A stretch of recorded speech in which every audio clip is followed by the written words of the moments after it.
rebels and Islamists are facing catastrophe. In the span of little over a month, they've lost a third of their territory in Idlib. So you can understand why Turkey, which fed, which paid, armed and trained those rebels, is outraged.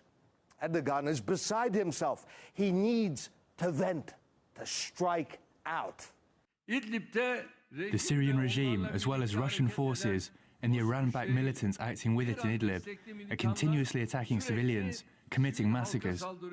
A Kurd in Syria might find strange Erdogan's concern for civilian casualties, but Russia took those accusations seriously, pointing out rebels had launched ceaseless drone attacks on the Russian base, violated the ceasefire again and again and again.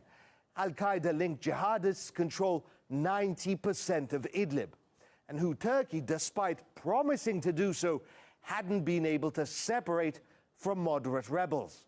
The statements made by Turkish representatives about alleged Russian military attacks on civilians in the Idlib de-escalation zone are false.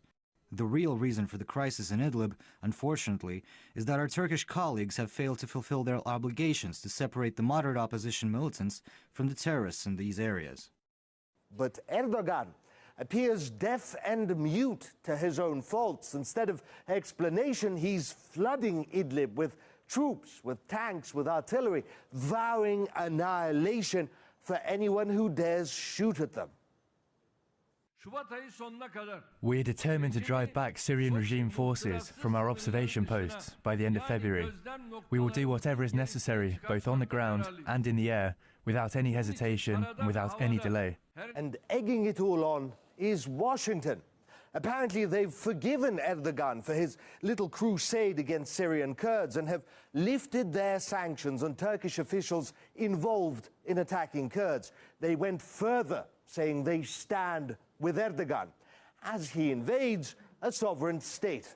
My condolences to the families of the soldiers killed in yesterday's attack in Idlib. The ongoing assaults by the Assad regime and Russia must stop. I've sent Jim Jeffries to Ankara to coordinate steps to respond to this destabilizing attack. We stand by our NATO ally.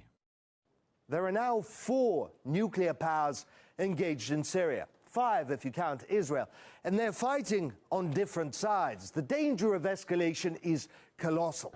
It happened when an American convoy drove into a village where they weren't welcome. This is Kerbetamu village. The Americans came in and faced resistance from the village's people, who threw stones at them. So they answered with bullets. A young man was killed and 2 were injured.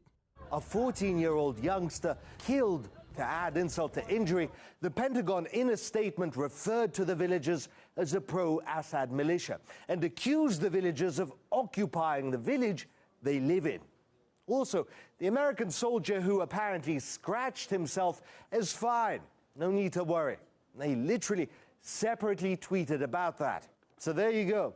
An ugly day in an ugly war. And as things stand, liable to get a whole lot uglier still.